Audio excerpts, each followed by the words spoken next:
સ્વાધ્યાય 12.3 દાખલા નંબર 13 જોવાનો છે। શું કહે છે, એક વૃત્તાંશ આપ્યું છે ઓ પી બી ક્યુ નામનું। આ વૃત્તાંશ કયો અથવા વર્તુળનો ચતુર્થાંશ કયો, વર્તુળનો ચોથો ભાગ કયો, બે એક જ। તો માનો કે વૃત્તાંશ અથવા વર્તુળનો ચોથો ભાગ આપ્યો કયો, ઓ પી બી ક્યુ। રકમ એમ કહેજો કે વર્તુળનો ચતુર્થાંશ છે આ કોણ, ઓ પી બી ક્યુ। અને આ વર્તુળના ચતુર્થાંશની અંદર એક ચોરસ આપેલો છે ઓ એ બી સી। અને આ ચોરસની બાજુનું માપ આપ્યું, કેટલું આપ્યું, ચોરસની બાજુનું માપ 20 સેન્ટીમીટર આપ્યું છે। એનો મતલબ ચોરસની ચારે ચાર બાજુના માપ કેટલા છે, 20 જેટલા છે। આ બધા માપ કેટલા છે, 20 ના છે। ઓકે, તો દર્શાવેલ રંગીન ભાગનું ક્ષેત્રફળ શોધો। રેડી, ખાલી આપ્યું છે હું વૃત્તાંશ વિશે કઈ માહિતી જ નથી આપી, વૃત્તાંશની ત્રિજ્યા નથી આપી, ખાલી હું આપ્યું છે વૃત્તાંશની અંદર આવેલો આ જે ચોરસ છે એ ચોરસની બાજુની લંબાઈ સિવાય કંઈ આપ્યું નથી। અને રંગીન પ્રદેશનું ક્ષેત્રફળ શોધવાનું કીધું છે। જો રંગીન પ્રદેશનું ક્ષેત્રફળ લાલનું ક્ષેત્રફળ થાય, આ બંનેનું મળીને કુલ ક્ષેત્રફળ, તો એ કેટલું થશે? તો એકદમ સિમ્પલ, શું કામ કરાય, વૃત્તાંશના ક્ષેત્રફળમાંથી અથવા વર્તુળના ચોથા ભાગના ક્ષેત્રફળમાંથી, આ વર્તુળનો ચોથો ભાગ છે રેડી, તો આ વર્તુળના ચોથા ભાગના ક્ષેત્રફળમાંથી આ ચોરસનું ક્ષેત્રફળ કરી દેવાય બાદ, એટલે તમને શું મળી જાય, પાછળના રંગીન ભાગનું ક્ષેત્રફળ મળી જાય। એટલે હું આવું વિચારું કે વર્તુળના ચતુર્થાંશ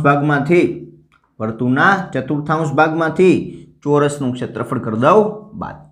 રેડી, હવે પ્રશ્ન ક્યાં આવીને ઉભો રહીએ, વર્તુળના ચતુર્થાંશ ભાગનું ક્ષેત્રફળ મેળવવું હોય તો કેમ મળે, તો વર્તુળનું ક્ષેત્રફળ ભાગ્યા 4 કરી દો એટલે વર્તુળના ચતુર્થાંશનું ક્ષેત્રફળ મળી જાય। અને ચોરસનું ક્ષેત્રફળ મેળવવું હોય તો બાજુનો વર્ગ, તો બાજુનું માપ તો જાણું જ છું, બાજુનું માપ કેટલું છે ચોરસની, 20, તો 20નો વર્ગ એટલે 400, એનો મતલબ ચોરસનું ક્ષેત્રફળ મળી જાય।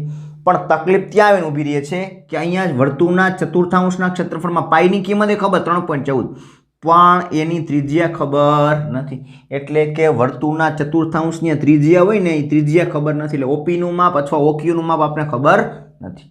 તો દાખલો ગણતા પહેલા સૌથી પહેલા આપણે શું મેળવશું, તો દાખલો ગણતા પહેલા સૌથી પહેલા આપણે ત્રિજ્યા મેળવશું, વર્તુળના ચતુર્થાંશનું મેળવશું ત્રિજ્યા, ત્યારે મને શું મળશે, વર્તુળના ચતુર્થાંશનું ક્ષેત્રફળ, અને એમાંથી ચોરસની બાજુ બાદ કરીશ એટલે મને શું મળશે, રંગીન ભાગનું ક્ષેત્રફળ।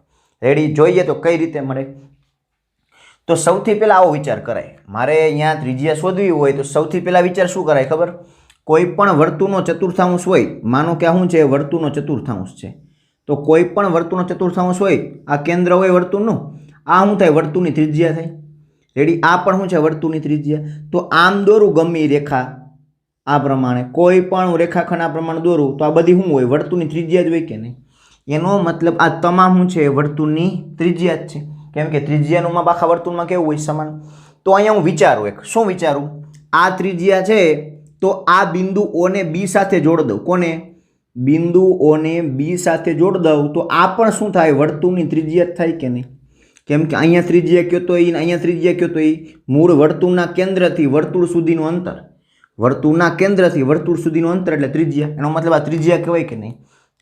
આ ત્રિજ્યા ખરેખર શું છે, તો આ ત્રિજ્યા ખરેખર આ ત્રિકોણ જે બન્યો ને, આ શું બન્યો, ત્રિકોણનો કર્ણ છે, કેમ કે આ ત્રિકોણ કેવો હોય છે, કાટકોણ, કેમ કે ચોરસના ચારેય ખૂણા 90 ના હોય, એટલે કે ત્રિકોણ ઓ એ બી, તો ત્રિકોણ ઓ એ બી કેવો છે, કાટકોણ ત્રિકોણ છે, તો આ કાટકોણ ત્રિકોણ એ બીમાં આ ઓબી નામનો શું છે, કર્ણ, અને આ કાટકોણ ત્રિકોણમાં બે બાજુના માપ જાણું છું, જો OA નું માપ 20 અને AB નું માપ 20, તો બે બાજુના માપ જાણતા હોય તો પાયથાગોરસના પ્રમેય પરથી મને ત્રિકોણનું ત્રીજી બાજુ OB નું માપ મળી જાય, અને OB નું માપ મળી ગયું એટલે હું સમજી લેવાનું, આપણે ત્રિજ્યા મળી ગઈ।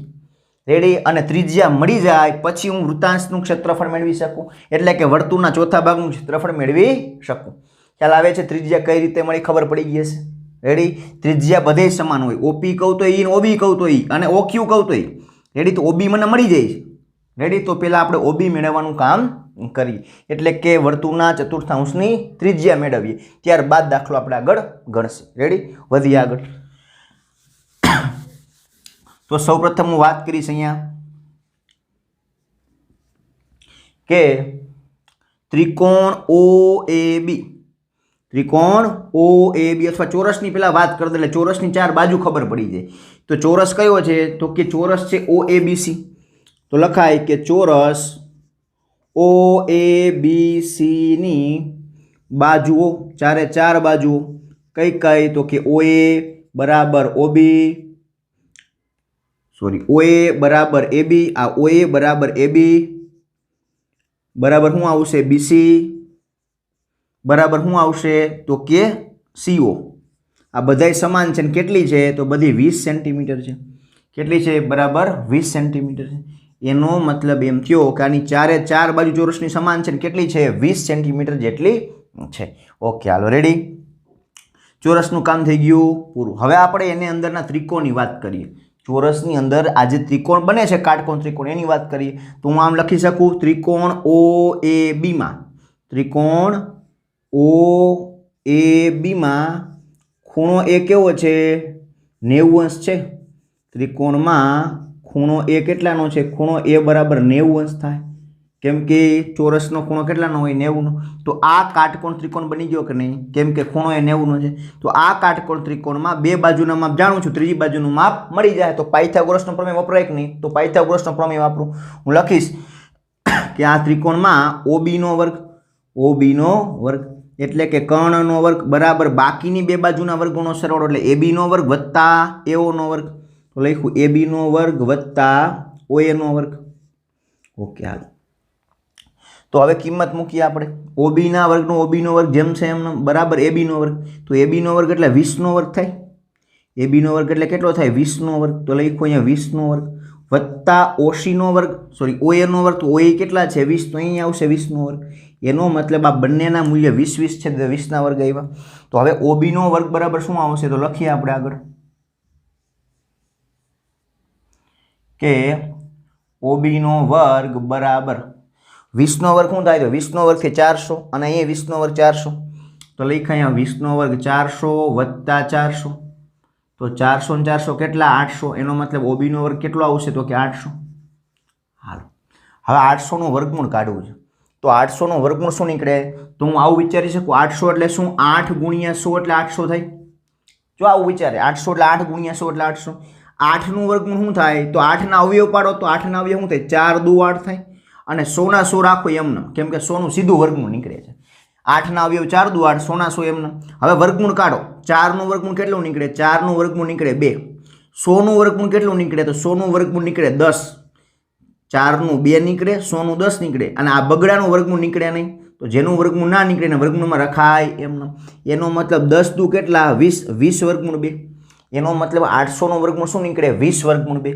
આ પ્રમાણે પહેલા અવયવ પાડી લેવાય અને જેના વર્ગમૂળ નીકળતા હોય એને કાઢવાના, ના નીકળતા હોય વર્ગમૂળમાં રાખી દેવાના એમ. તો 10 દુ 20, 20 વર્ગમૂળ 2. તો એનો મતલબ બે બાજુ વર્ગમૂળ કાઢું તો OB ના વર્ગના શું થઈ ગયા? OB ના વર્ગના OB થઈ ગયા. અને 800 નું વર્ગમૂળ શું નીકળ્યું? હમણાં કાઢ્યું એમ 10 દુ 20 વર્ગમૂળમાં 2 સેન્ટીમીટર. તો એનો મતલબ મને OB નું માપ મળી ગયું. OB એટલે શું? આ વર્તુળના ચતુર્થાંશની ત્રિજ્યા. રેડી? તો હું લખું છું અહીંયા કે આમ વર્તુળના ચતુર્થાંશની ત્રિજ્યા, આમ વર્તુળના ચતુર્થાંશની ત્રિજ્યા R બરાબર, ખરેખર ત્રિજ્યાને આપણે શું કહીએ છીએ? R. એટલે ખરેખર OB એટલે બીજું કાંઈ નહીં, OB એટલે R. રેડી? ત્રિજ્યા R બરાબર કેટલી છે? 20 વર્ગમૂળ 2 સેન્ટીમીટર છે. ઓકે, હાલ તો હવે ત્રિજ્યા મળી ગઈ. હવે આપણે શું મળી જાય? વર્તુળના ચતુર્થાંશનું ક્ષેત્રફળ મળી જાય. તો મેળવીએ. જો હું લખું છું કે વર્તુળના ચતુર્થાંશનું ક્ષેત્રફળ, વર્તુળના ચતુર્થાંશનું ક્ષેત્રફળ બરાબર શું આવશે? તો વર્તુળનું ક્ષેત્રફળ ભાગ્યા 4 એટલે ચતુર્થાંશનું ક્ષેત્રફળ મળી જાય. તો પાઈની કિંમત શું લેવાની? 3.14. તો આમ લખાય 314 ના છેદમાં 100. 3.14 એટલે 314 ના છેદમાં 100 ગુણ્યા R નો સ્ક્વેર. તો R એટલે કેટલા છે? 20 વર્ગમૂળ 2. તો R નો સ્ક્વેર એટલે એક વખત 20 વર્ગમૂળ 2 અને સ્ક્વેર છે એટલે કેટલી વખત લખાય? 2 વખત. તો બીજી વખત 20 વર્ગમૂળ 2. तो एनो मतलब आर नो स्क्वेर एटले शुं लख्युं पाई एटले 314 ना छेदमां 100 आर नो स्क्वेर तो आर 20 वर्गमूळ 2 हता तो 20 वर्गमूळ 2 गुणिया 20 वर्गमूळ 2 छेदमां केटला 4 तो छेदमां लख्या 4। हवे आना जेटला अवयव पड़े एटला अवयव पाड़ी देवाय। जो अहींया अवयव पाड़ी आपणे तो अवयव पाड़ो अथवा छेद उडाड़ो पहला अवयव पाड़ो और पछी छेद उडाड़ो अथवा डायरेक्ट छेद उड़ता होय तो डायरेक्ट छेद उडाड़ो। तो हूँ आवुं विचारी शकूं जोजो बराबर आ 4 एटले शुं तो आ 4 एटले 2 गुणिया 2 थाय आ 4 एटले शुं 2 दू 4 एटले 2 गुणिया 2 लखी शकाय अवयव पड्या आपणे एना।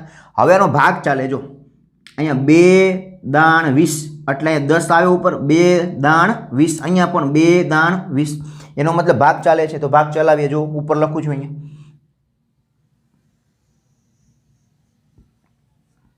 314 ના 314 એમને અહીંયા 2 કેન્સલ આ 20 કેન્સલ અહીંયા શું આવી જાહે ગુણ્યા 2 આવી જાહે 2 વર્ગમૂળમાં 2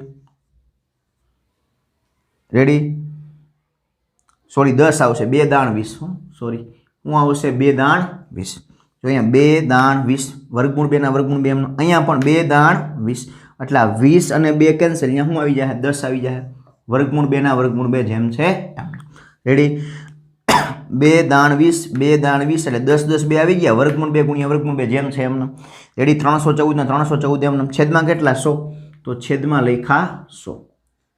હવે તમે જો અહીંયા आ 10 गुणिया 10 एटले 100 थाय आ 10 गुणिया 10 एटले केटला 100 तो आ 10 गुणिया 10 एटले 100 अने आ 100 शुं थई जाय कैंसल थई जाय रेडी। तो वैधु कोण 314 ना 314 एमना गुणिया वर्गमूळ 2 गुणिया वर्गमूळ 2 एटले केटला जो बधे गुणाकारमां छे आनी वच्चे गुणाकार नथी कर्योनो मतलब एवुं नथी गुणाकारमां नथी आ खरेखर गुणाकारमां ज छे बधे रेडी એટલે છેદ ઉડાડી શકાય।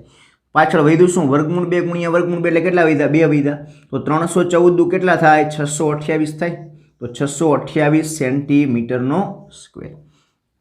तो आपने शू मेळव्युं आखा वर्तुळना चतुर्थांशनुं क्षेत्रफळ मेळव्युं। हवे आपणे शू मेळवी लईए चौरस OABC नुं क्षेत्रफळ मेळवी लईए। तो हुं लखुं छुं अहींया के चौरस OABC नुं क्षेत्रफळ तो आपणे जाणीए चौरसनुं क्षेत्रफळ बराबर शुं थाय तो के बाजुनो स्क्वेर बाजू कोई पण लई ल्यो मानो के हुं बाजू कई लई लो OA लई लो तो बाजूनो स्क्वेर एटले OA नो स्क्वेर तो OA नुं माप केटलुं छे 20 एटले के 20 नो स्क्वेर अने 20 नो स्क्वेर केटलो आवशे 400 लखो अहींया 400 सेंटीमीटर नो स्क्वेर। ओके तो आपने शुं मळी गयुं चौरसनुं क्षेत्रफळ। हवे आपणे शुं जोतुं छे रंगीन भागनुं क्षेत्रफळ आ बे रंगीन भागनुं क्षेत्रफळ तो वृत्तांशना क्षेत्रफळमांथी એટલે કે વર્તુળના ચોથા ભાગના ક્ષેત્રફળમાંથી આ ચોરસનું ક્ષેત્રફળ કરી દઈશ બાદ એટલે મને રંગીન ભાગનું ક્ષેત્રફળ મળી જશે। હું લખું છું કે રંગીન ભાગનું ક્ષેત્રફળ બરાબર વર્તુળના ચતુર્થાંશનું ક્ષેત્રફળ એમાંથી શું બાદ કરું છું चौरसનું क्षेत्रफळ नाम નથી લખતો ખાલી ડાયરેક્ટ લખું છું ચોરસનું क्षेत्रफळ કેમ કે જાણીએ છીએ એક જ ચોરસ છે કયો ચોરસ છે OABC રેડી। હવે વર્તુળના ચતુર્થાંશનું क्षेत्रफळ કેટલું મળ્યું 628 લખ્યા 628 માઈનસ ચોરસનું क्षेत्रफळ કેટલું મળ્યું 400 લખ્યા 400 તો કેટલા આવશે 400 ને 200 600 એટલે 228 સેન્ટીમીટરનો સ્ક્વેર। तो बेनी बादबाकी शुं आवी 228 सेंटीमीटर स्क्वेर एनो मतलब रंगीन भागनुं क्षेत्रफळ केटलुं मळ्युं 228 सेंटीमीटर स्क्वेर। नीचे एक लाइन लखवानी आम रंगीन भागनुं क्षेत्रफळ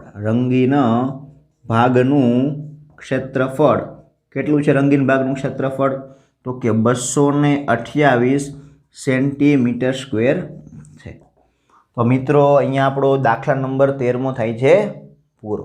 दाखला नंबर 14मो जोवानुं छे। शुं के दाखला नंबर 14मो तो जेनुं केंद्र O होय ने एवुं एक वर्तुळ हशे जो अहींया केंद्र O छे रेडी अने पछी अहींया बे चाप आपी छे। पहेली चाप जे छे ई पहेली चापनी त्रिज्या केटली 21 सेंटीमीटर त्रिज्या એટલે આ 21 सेंटीमीटर त्रिज्या होय एवी आ पहेली चाप छे अने आ 7 सेंटीमीटर त्रिज्या होय एवी आ बीजी चाप छे। ख्याल आवे छे आ वर्तुळनुं केंद्र छे अने आ जे चाप मोटी चाप छे एनी त्रिज्या 21 सेंटीमीटर छे अने आ जे नानी चाप अहींया सीडी नामनी देखाय छे एनी त्रिज्या 7 सेंटीमीटर छे। અને આ બંને ચાપ વડે બે વૃત્તાંશ રચાય છે. આ મોટી ચાપ વડે, આ મોટી ચાપ અને આ મોટી બે ત્રિજ્યા છે એના વડે એક વૃત્તાંશ રચાય. કયો? ઓ એ બી નામનો મોટો વૃત્તાંશ રચાય છે. અને આ નાની ચાપ જે સીડી છે અને આ બે ત્રિજ્યા છે એના વડે નાનો વૃત્તાંશ રચાય. કયો? આ ઓ સી ડી નામનો આ નાનો વૃત્તાંશ રચાય છે. રેડી? અને રકમ એમ કહે છે કે આ રંગીન ભાગનું ક્ષેત્રફળ શોધો. તો એકદમ સરળ. શું કામ કરાય? મોટા વૃત્તાંશના ક્ષેત્રફળમાંથી, કેમાંથી?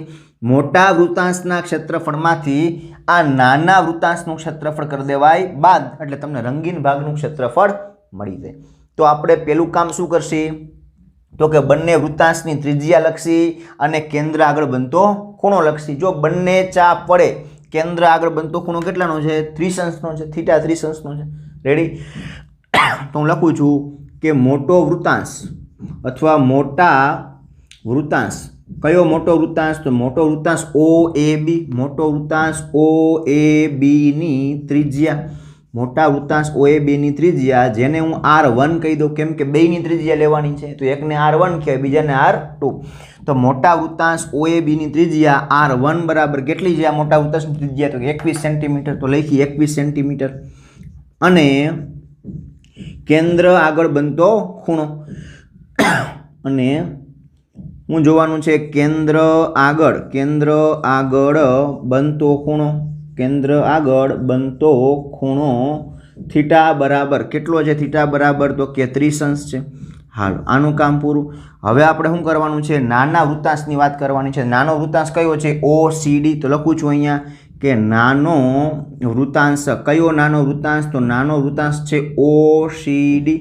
આ નાના વૃત્તાંશની ત્રિજ્યા, નાના વૃત્તાંશની ત્રિજ્યા, જેને હું શું કહી દઉં? R2 કહી દઉં. તો આ ત્રિજ્યા કેટલી છે? તો કે 7 સેન્ટીમીટર છે. લખીએ 7 સેન્ટીમીટર. અને કેન્દ્ર આગળ બનતો ખૂણો, કેન્દ્ર આગળ બનતો ખૂણો થીટા બરાબર કેટલો છે? તો થીટા બરાબર છે 30 અંશ. થીટા બરાબર લખ્યા 30 અંશ. હાલ, તો બંનેનું લખાણનું કામ થઈ ગયું પૂરું. હવે માત્ર શું કરવાનું છે? રંગીન ભાગનું ક્ષેત્રફળ શોધવાનું છે. રેડી? તો મેળવીએ આપણે રંગીન ભાગનું ક્ષેત્રફળ મેળવીએ. શું થઈ જોઈ? હું લખું છું અહીંયા કે રંગીન ભાગનું ક્ષેત્રફળ, રંગીન ભાગનું ક્ષેત્રફળ. તો રંગીન ભાગનું ક્ષેત્રફળ બરાબર શું આવશે? તો કે વૃત્તાંશ ઓ એ બી, એટલે કે મોટો વૃત્તાંશ ઓ એ બી નું ક્ષેત્રફળ. એમાંથી શું બાદ કરશી? નાનો વૃત્તાંશ જે છે વૃત્તાંશ ઓ સી ડી નું ક્ષેત્રફળ બાદ કરશી. તો લખું છું વૃત્તાંશ ઓ સી ડી નું ક્ષેત્રફળ શું કરશી? આપણે બાદ કરશી.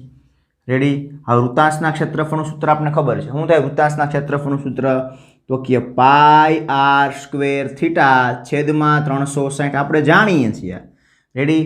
પણ મોટા વૃત્તાંશની ત્રિજ્યાને R1 કીધી છે, માટે આને R1 કહી દેવાય.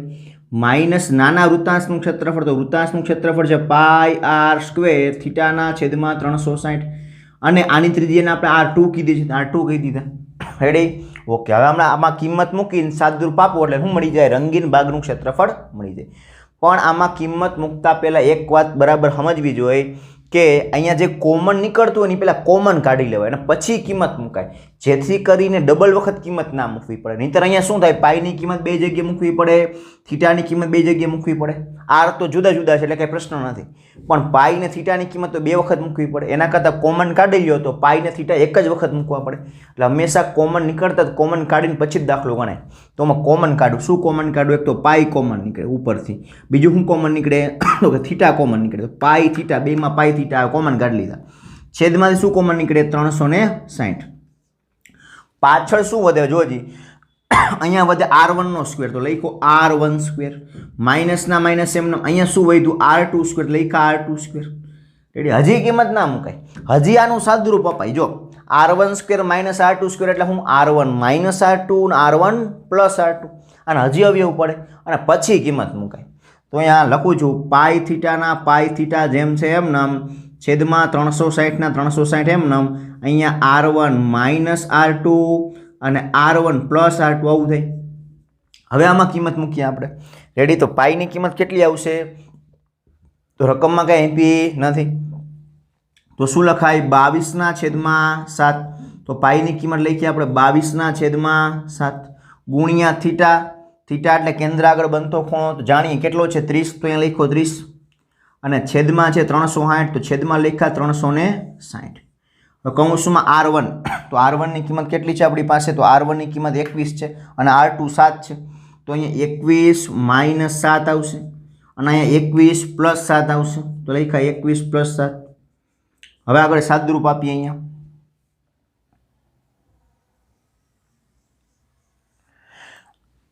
જેટલા છેદ ઉડે એટલા છેદ ઉડાડવાના છે. તો પહેલા 22/22 એમને રાખી દઈએ. રેડી? ઉપર શું રાખી દઈએ? 22/22 જેમ છે એમને. અહીંયા જો 0 0 કેન્સલ થઈ જાય, તો 0 0 કર્યા કેન્સલ અને 12 13 36 કેટલા થાય? 12 13 36. તો નીચે શું આવશે? 12 આવશે. આ 3 ને 36 કેન્સલ, નીચે શું આવશે? નીચે આવશે 12. નીચે આવશે ગુણાકારમાં 12 અને નીચે 7 તો પડ્યા જ છે ત્યાં. તો 7/7 જેમ છે એમને, 7 જેમ છે એમને, 22 જેમ છે એમને. અહીંયા 0 0 કેન્સલ અને 12 13 36 નીચે 12 લખ્યા. હવે 21 માંથી 7 જાય તો 14 વધે. તો 21 માંથી 7 જાય ગુણ્યા લખ્યા 14 ગુણ્યા. બીજું શું છે? 21 + 7 તો 28 થાય. તો 21 + 7 લખાય 28. જેટલા છેદ ઉડે એટલા ઉડાડીએ. તો આમ લખાય 7 દુ 14, 7 દુ 14. પછી શું આવશે? 2 6 12. તો 2 6 લખ્યા 12. રેડી? હવે અહીંયા હજી તમારે શું કરાય? 6 ના અવયવ પાડી દેવાય. 6 એટલે શું? 3 દુ 6 થાય. તો હજી 2 11 22 થઈ જો. તો લખું છું અહીંયા 2 11 22. એટલે ઉપર શું વધ્યું? 11 ગુણ્યા 28 ને છેદમાં કેટલા વધ્યા? 3 વધ્યા. હવે 3 ક્યાંય ભાગ ચાલતો નથી, તો ગુણાકાર કરી નાખે. 28 ગુણ્યા 11 કરો તો કે 8, 8 ને 2 10 ના 0, ઉપર 1, 2 ને 1 3, 308. 28 ગુણ્યા 11 કરો કેટલા આવે? 308. છેદમાં કેટલા? 3. આટલા સેન્ટીમીટરનો સ્ક્વેર. તો એનો મતલબ એમ થયો કે આ રંગીન પ્રદેશનું ક્ષેત્રફળ કેટલું હશે? 308/3 સેન્ટીમીટરનો સ્ક્વેર હશે. તો નીચે એક લાઈન લખવી પડે કે આમ રંગીન પ્રદેશનું ક્ષેત્રફળ, આમ રંગીન પ્રદેશનું ક્ષેત્રફળ કેટલું મળતું હશે? તો કે 308/3 સેન્ટીમીટર સ્ક્વેર છે. તો મિત્રો અહીંયા આપણો દાખલા નંબર 14મો થાય છે પૂરો. હવે સ્વાધ્યાયના 2 દાખલા બાકી રહ્યા. દાખલો 15મો, દાખલો 16મો. એટલે અહીંયા આપણું સ્વાધ્યાયનું કામ થશે પૂરું. ત્યારબાદ આપણે 3 ઉદાહરણ જોવાના છે. એટલે આખું ચેપ્ટર આપણું વ્યવસ્થિત રીતે કમ્પ્લીટ થઈ જશે.